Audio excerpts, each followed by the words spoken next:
What if one of the most explosive clues in the Epstein investigation was sitting in plain sight, hidden inside a suitcase?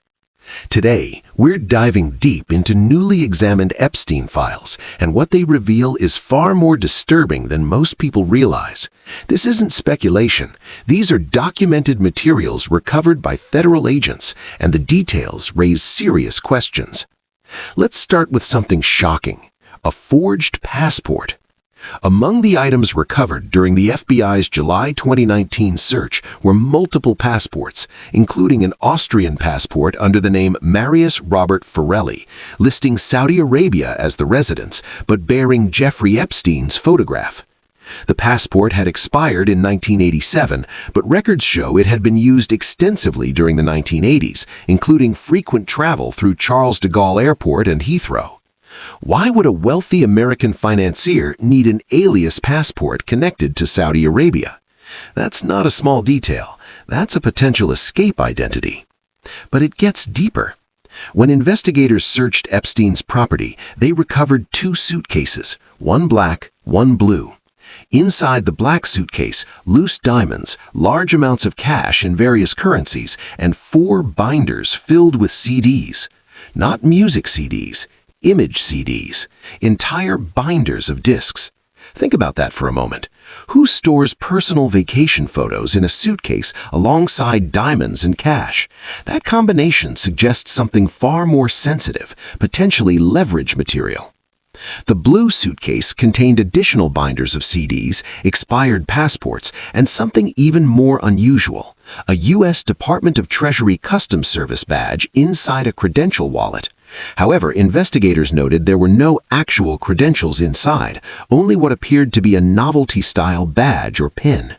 Why would Epstein possess a federal-style credential wallet? Was it impersonation? Was it influence? Or was it something even more complex? Then comes one of the most controversial details. An FBI inventory note initially listed an additional book of CDs found during the search, but later, officials stated that entry had been made in error and that no such binder existed in the suitcase after all. Out of everything cataloged, diamonds, passports, currency, the only item supposedly misrecorded was another binder of CDs. That's not a minor mistake. That's potentially critical evidence. Now consider this. When agents later ran the alias name Marius Forelli through their internal database years after Epstein's death, the results included restricted access entries. In other words, parts of the information connected to that name were inaccessible even within the system. Why would an alias tied to Epstein trigger restricted database results? What was still classified, and what had not been fully examined? By this point, we're no longer talking about rumors. We're looking at documented materials recovered by federal authorities, forged identities, unusual travel history, hidden digital storage, questionable inventory discrepancies. Each piece alone might raise eyebrows. Together, they form a pattern. And this is only the beginning. In Part 2, we'll examine the sulfuric acid purchases, hidden motion sensor cameras, deleted thumb drives, and the legal battle over redactions, including what federal law actually says about withholding names.